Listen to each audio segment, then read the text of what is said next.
The golden sunlight bathed the tarmac as the plane touched down in Montego Bay, Jamaica, stirring excitement in the hearts of honeymooners Kareem and Shanice Morgan. It was supposed to be the beginning of a new chapter, their fresh start as husband and wife, away from the noise of their busy lives in Kingston. They had been married just 3 weeks earlier in a glamorous wedding ceremony that made the society pages. Now, it was time to unwind, to laugh, and to reconnect in one of the Caribbean's most picturesque settings. What made this trip unique, however, was the inclusion of Kareem's father, Luther Morgan, a tall, distinguished man in his mid-50s with salt and pepper hair and a commanding presence. Luther wasn't your typical father-in-law tagging along on a couple's honeymoon. He had paid for everything: the private beachfront villa, the all-inclusive luxury resort, the yacht rentals, even a private chef. He insisted on coming, framing it as a family bonding experience and promising to give the couple enough space to enjoy their romantic escape. Shanice had been hesitant at first. She barely knew Luther and had only met him a handful of times before the wedding. He was a successful businessman, the founder of a real estate empire, and widely respected in Jamaican society. But something about him made her nervous. Maybe it was how his eyes lingered just a second too long. Or maybe it was the way he carried himself, like a man who always got what he wanted. Still, Kareem had brushed off her concerns. "Come on, babe," he had said, flashing his charming smile. "He just wants to spend time with us. Trust me, it'll be amazing." So she went along with it. Their villa was nothing short of paradise. A modern 2-story property nestled between swaying palm trees, with a panoramic view of the turquoise Caribbean Sea. The air smelled of sea salt and hibiscus. The sound of waves crashing on the shore played like a lullaby in the background. It was the kind of place people dreamed about but rarely experienced. The first few days passed in a blur of rum cocktails, beach strolls, snorkeling trips, and candlelit dinners. Luther, to everyone's surprise, gave them plenty of space. He spent his days golfing with resort executives or reading alone by the pool. When they did gather for meals, the conversations were lively and warm. Luther often complimented Shanice's intelligence and beauty, which made her blush, though she chalked it up to politeness. But something began to shift by the 4th day. Kareem, ever the workaholic, started taking conference calls in the villa's office, leaving Shanice alone for hours. That's when Luther began to make himself more available, inviting her to breakfast while Kareem worked, offering to show her around the private beach, even asking about her past before Kareem. "Marriage changes things," he told her one morning as they sipped coffee on the balcony, staring out at the endless blue sea. "Sometimes it brings you closer. Sometimes it exposes cracks you didn't know were there." Shanice wasn't sure how to respond, but deep down, she felt it. The loneliness creeping in despite the paradise around her. The perfect getaway, it seemed, was not as perfect as it appeared. Beneath the sun-kissed skies and island breezes, something dangerous and forbidden was beginning to take root. And no one, not Kareem, not Shanice, not even Luther, could have predicted how dark their dream vacation would become. The Morgans' love story was one that looked perfect on paper. Kareem Morgan, 29, was a rising star in the finance sector, sharp-suited, eloquent, and heir to one of the most powerful real estate legacies in Jamaica. He grew up in affluence, schooled abroad, and had a magnetic energy that drew people in. On the surface, he was the picture of success. Shanice, 26, was the contrast. Humble beginnings from Portmore, raised by a single mother who worked 2 jobs to make ends meet. Shanice had fought her way to a scholarship, earned a degree in communications, and carried herself with grace and quiet confidence. When she met Kareem at a charity gala 2 years ago, it felt like fate. A whirlwind romance followed. He showered her with gifts, took her to elite functions, and told anyone who'd listen how she made him a better man. But even before the wedding, there were warning signs. Kareem had a temper, nothing too overt, but sharp enough to leave bruises on the inside. He would shut down during disagreements, throw sarcastic jabs in public, and sometimes vanish for hours without explanation. Shanice told herself it was stress, that he loved her, that every couple had growing pains. She clung to the dream of what their marriage could be, not what it was becoming. Their wedding had been the event of the year. A lavish affair held at a private estate in the Blue Mountains, covered by society pages and Instagram influencers alike. But behind the glamour, Shanice felt disconnected. Even on their wedding night, Kareem had gotten drunk with his groomsmen and passed out before they could even share a private moment. It hurt, but she said nothing. The trip to Montego Bay was supposed to be their reset, their second chance, a way to recapture what brought them together. But as the days passed, it became clear that Kareem hadn't left his workaholic habits behind. His phone never stopped ringing. Every sunset was interrupted by a business call. Every romantic dinner was overshadowed by emails, deals, and investor updates. Shanice tried to be patient. She walked along the beach alone. She explored the island's hidden coves and sipped cocktails by herself at the swim-up bar, smiling at strangers just to feel seen. She even tried initiating intimacy, but Kareem brushed her off with tired excuses. "You're acting like a child," he said one night when she confronted him about the distance between them. "This is real life, Sean. I'm building a future for us." But us was beginning to feel like just her. And then there was Luther. Unlike Kareem, Luther gave her undivided attention. He listened when she spoke, asked about her dreams, and noticed the little things. How she liked her tea, the way she wore her hair, the scar on her wrist from a childhood fall. He was everything Kareem was not: mature, composed, and oddly comforting. One afternoon, while Kareem took a call in the villa office, Shanice found herself on the back deck with Luther, watching the waves. They shared a bottle of wine and a light conversation that slowly drifted into personal territory. "You remind me of my late wife," Luther said softly. "She had your fire, quiet but powerful." Shanice smiled, feeling the heat rise to her cheeks. "Kareem doesn't really talk about her." "He doesn't talk about a lot of things," Luther replied, looking out to sea. There was silence between them for a moment. Not awkward, intimate. It was a silence filled with something unspoken. A dangerous, growing temptation neither of them dared to name. At least not yet. The line between curiosity and desire is thin, sometimes invisible, and once crossed, it can never be uncrossed.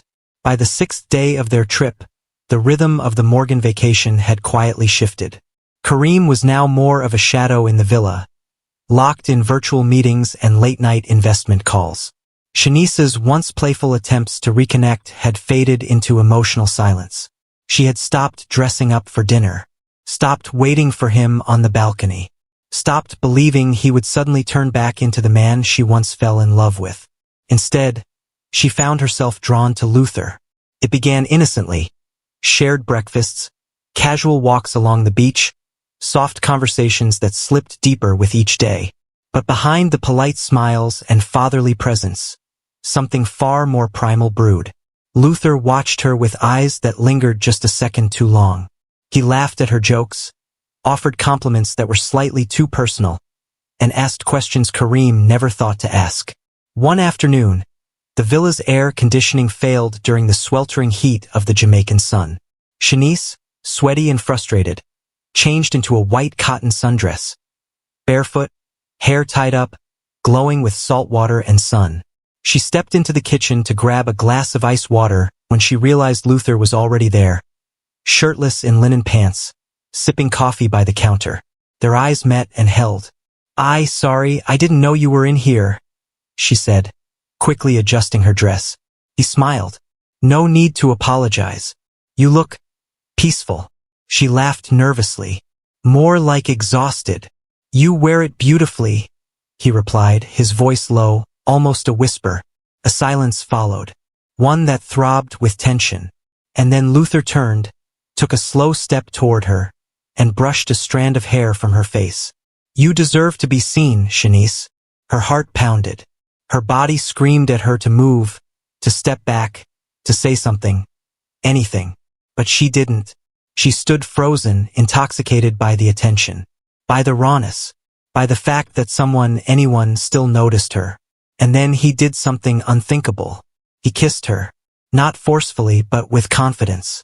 with purpose. A slow, deliberate brush of lips that lingered just long enough to sear into memory. Shanice gasped and stepped back, her fingers to her lips, her eyes wide with shock and adrenaline. I can't, she whispered, voice shaking. Luther nodded, his expression unreadable. Of course.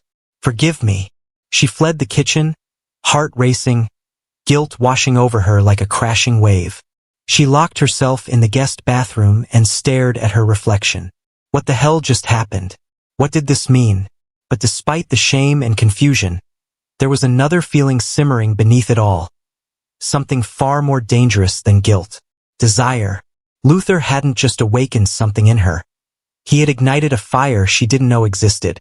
One that had been smothered by neglect, indifference, and emotional starvation. She had tried for so long to be the perfect wife, to make her marriage work. But now, for the first time in months, she felt alive. That night, Kareem didn't even ask where she'd been. He was too busy reviewing numbers on his laptop, too lost in a world where love had no place. Shanice lay beside him, eyes open in the darkness, her mind replaying the kiss again and again. A door had been opened, and she wasn't sure she wanted to close it. Once the seal was broken, nothing could hold back the tide. The kiss had been brief, but its effects lingered like perfume on the skin. Shanice couldn't erase it, couldn't pretend it hadn't happened. And most dangerously, she didn't want to. In the days that followed, she and Luther fell into a secret rhythm, an unspoken dance that crackled with tension and possibility. They never addressed the kiss again directly, but everything changed after it. How they looked at each other, how they moved in each other's presence, how the air thickened when they were alone. Even the smallest brush of fingers when passing a dish or reaching for a towel felt electric. The opportunity came quicker than either of them expected. It was a humid Wednesday night. Kareem had stormed out of the villa after a heated phone call with his business partner. He didn't tell Shanice where he was going, just grabbed his keys and left, slamming the door hard enough to rattle the wine glasses. Shanice stood at the doorway, shaking, the sting of his cold words still fresh. "You're lucky I brought you here at all." Luther appeared behind her, concern etched across his face. "You okay?" She turned slowly, tears welling in her eyes, her chest heaving. "I don't know what I'm doing anymore." Without thinking, he pulled her into his arms. And this time, she didn't resist. His embrace was warm, steady, safe. She buried her face into his chest, breathing in the musky scent of his skin, letting the walls she'd built up for months collapse all at once. "I can't keep pretending," she whispered. "Then don't," Luther replied, lifting her chin gently. They looked at each other, deeply, fully, and the dam burst. Their lips met again, harder this time, desperate, hungry. She clung to him like a drowning woman, and he held her like she was the only thing tethering him to the earth. They stumbled backward into the guest bedroom, tearing at clothes, abandoning guilt and reason with every kiss. For that 1 hour, the rest of the world disappeared. There was only heat, breath, tangled sheets, and the forbidden pulse of a union that should never have happened. Afterward, Shanice lay wrapped in his arms, the sound of the ocean crashing outside their window, a storm echoing the one inside her chest. She didn't speak. Neither did he. There was nothing left to say. They had crossed the line, and now there was no going back. But as they drifted into a fragile sleep, unaware that Kareem had quietly returned and was standing just outside the bedroom door, everything changed. He had come back early, quietly, suspicious, and what he heard behind that door would break him. His wife, his father, together, in his bed. The seed of betrayal was now fully planted, and the blood would follow. Secrets have a way of festering. Like a wound left untreated, they grow beneath the surface, silent, infectious, deadly. After that night, everything shifted between Shanice and Luther. Their affair didn't end with the single act of betrayal. Instead, it evolved into a forbidden routine cloaked in whispers, lingering stares, and stolen hours behind locked doors. They told themselves it was temporary, a vacation fling, a strange, beautiful mistake. But the more they tried to stop, the deeper they sank. The thrill of secrecy became their oxygen. Every encounter was riskier than the last, quick, desperate moments during Kareem's absences. On the beach beneath moonlight, in the villa's private sauna, once even in the shower just minutes before Kareem returned from a business meeting. The fear of being caught only intensified their desire. But they weren't as careful as they believed. Kareem, having heard enough that first night to suspect something unholy was happening, didn't confront them immediately. He observed, waited, watched Shanice more closely. How she reacted when Luther entered the room. How her eyes darted away too fast. How she wore her guilt like perfume no one else could smell but him. He checked her phone one night while she was asleep and found nothing incriminating. Just cleared call logs, unsent drafts, and deleted messages. He began to suspect that whatever was happening between them went beyond lust. And he wasn't wrong. Because while the affair started with heat, it was quickly becoming something more complicated. Dangerous even. Shanice wasn't just falling for Luther's touch. She was beginning to romanticize it all. The way he listened to her. The way he spoke to her like she mattered. She told herself this wasn't just about sex. It was love. Real love. And after months of feeling like a ghost in her marriage, that illusion was a drug. But then came the morning she missed her period. First, she dismissed it. The stress. The change in routine. The travel. But when a second week passed with no sign, her chest tightened with dread. A late-night trip to a pharmacy in town confirmed what she feared. She was pregnant. And the timing made it undeniable. This child could not be Kareem's. She stared at the test in the bathroom, hands trembling, stomach twisting into knots. The realization hit her like a hurricane. This wasn't just a secret now. It was a life, a symbol of everything she had done, of everything she had broken. Luther was in shock when she told him. "We need to leave," he whispered, pacing the balcony under the cover of night. "We tell Kareem after the trip. We'll face it like adults. We'll raise the baby together if we have to." "Raise the baby together?" she asked, barely able to speak. "Do you even hear how insane this sounds?" But the truth was, part of her wanted that. She imagined escaping with Luther, starting over, building a life free from the shame, the lies, the weight of her fractured marriage. She told herself it might be possible. What she didn't know was that Kareem had found the test too. Hidden at the back of the bathroom drawer, behind travel lotions and feminine products. He didn't confront her. Not yet. But that night, as he stood in the dark hallway watching her whisper on the balcony to his father, her hand grazing her stomach as if protecting something, his heart didn't just break. It hardened. What grew inside Shanice wasn't just a child. It was the beginning of a storm that would leave blood in its wake. The heart can only bend so far before it snaps. Kareem Morgan had always seen himself as a man in control. Methodical, focused, calculated. He built his fortune on precision, never letting emotions dictate his actions. But now, standing beneath the swaying palms of their luxury villa, watching the two people he trusted most share intimate glances and hidden touches, that control began to unravel thread by thread. It wasn't just betrayal. It was annihilation of his identity. His wife, his father, and now a child. One he didn't father. For days he said nothing. He wore a mask so perfect that even Shanice believed he might still be too distracted by work to notice her emotional absence. But beneath the surface, Kareem was unraveling. He stopped eating, barely slept. He'd begun drinking quietly, neat rum at noon, whiskey by dusk. On the 10th day of the trip, he sat alone by the pool, his eyes glazed over, watching the waves roll in like they had answers.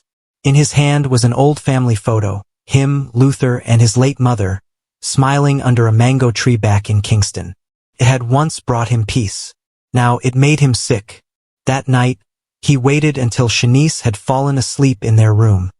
Exhausted from yet another lie, he slipped out, walked to the guest room, and stood silently at the door. Inside, Luther lay awake. They hadn't spoken in days. Kareem opened the door slowly. Luther looked up.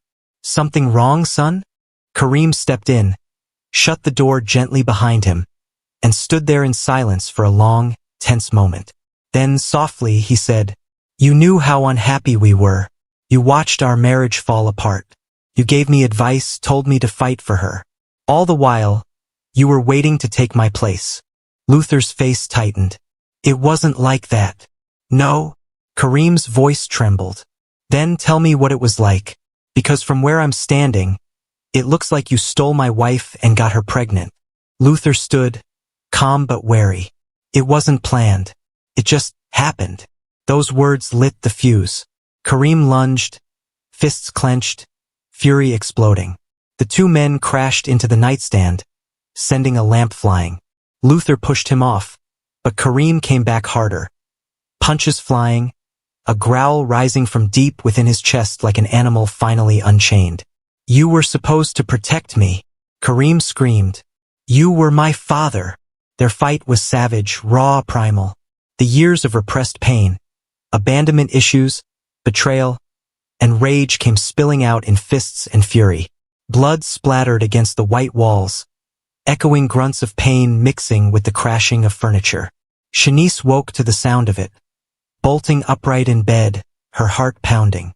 She ran to the guest room and pushed the door open, and stopped cold. Kareem stood over Luther, blood on his knuckles, tears streaming down his face.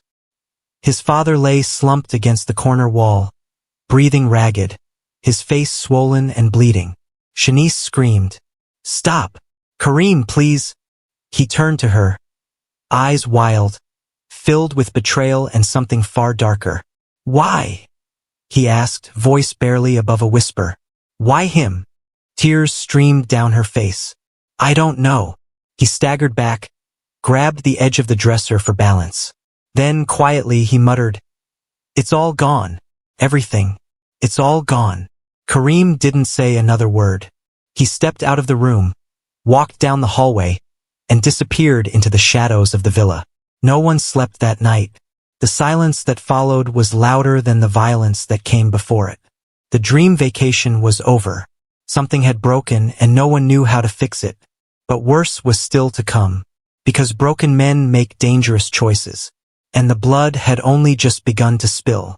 The morning after the violent confrontation, the villa felt as though it had been abandoned. The air was thick with tension, the remnants of last night's destruction still visible. Furniture knocked over, bloodstains on the carpet, and the distant sound of waves crashing against the shore now seemed like a cruel mockery of the peace that once was. Kareem didn't return to the villa.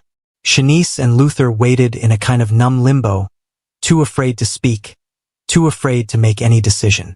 Luther sat silently by the window, his body bruised, his face a canvas of guilt and shock. Shanice paced back and forth, her thoughts spiraling. Was this the end of everything?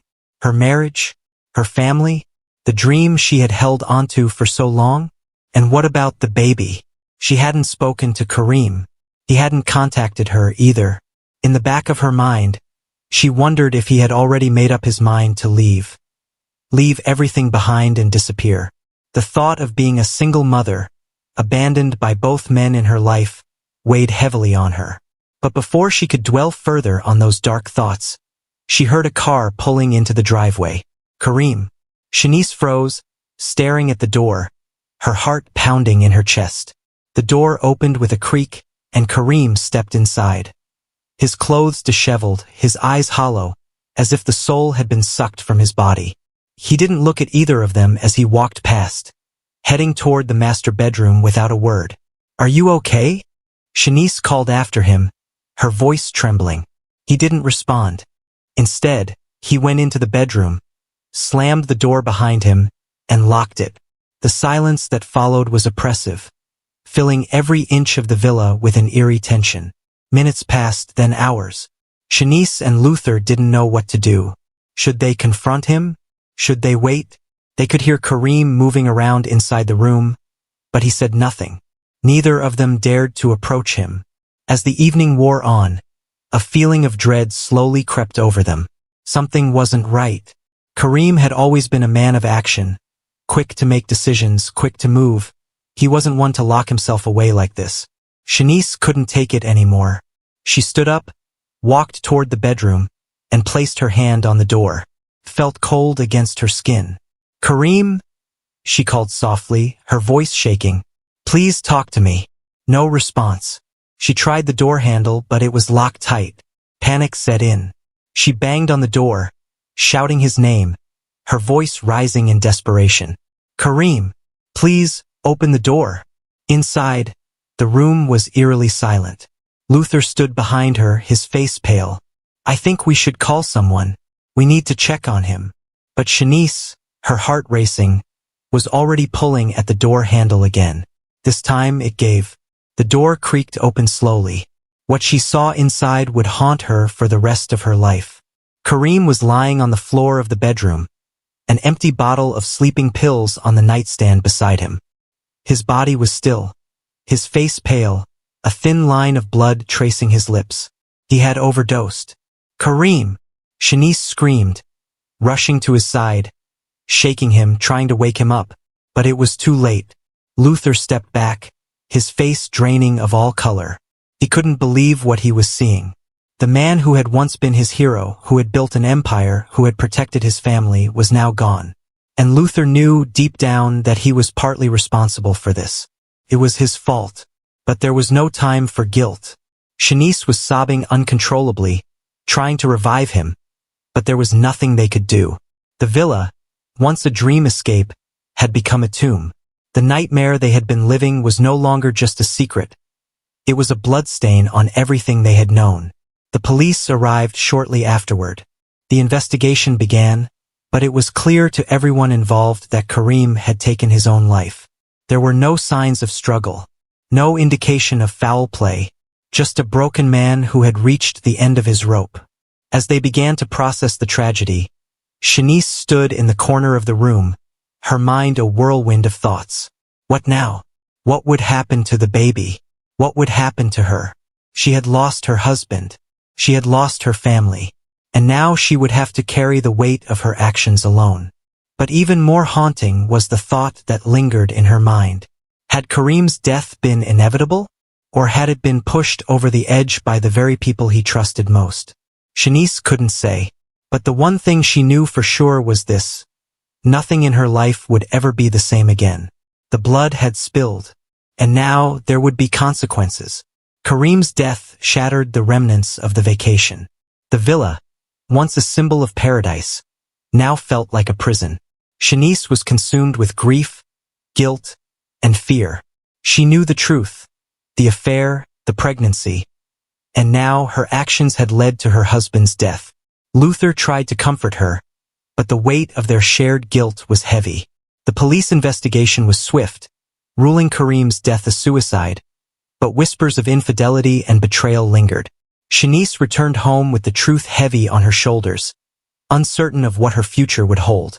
Months passed, and life slowly returned to normal, but it was never the same. Shanice kept her pregnancy a secret from her family and friends, hiding her growing belly behind loose clothing. Luther remained distant, guilt-ridden, and isolated. The affair was a whispered rumor, but no one truly knew the extent of it, until Shanice's family discovered the truth. Her parents confronted her. They were horrified by her actions, especially by the involvement of her father-in-law. The judgment was harsh, the relationship irreparably damaged. Shanice gave birth to a baby girl, but her joy was clouded by the consequences of her past. She moved back to Kingston to start over, leaving the memories of her husband's death and her affair behind. She tried to rebuild her life, but Luther never returned. The father of her child, the man she had once fallen for, had disappeared, leaving her with only the child and the echoes of their shattered past. As Shanice looked at her daughter, she knew that her life would never be the same. The secrets, the lies, the pain, they would always be a part of her, woven into the fabric of her new life.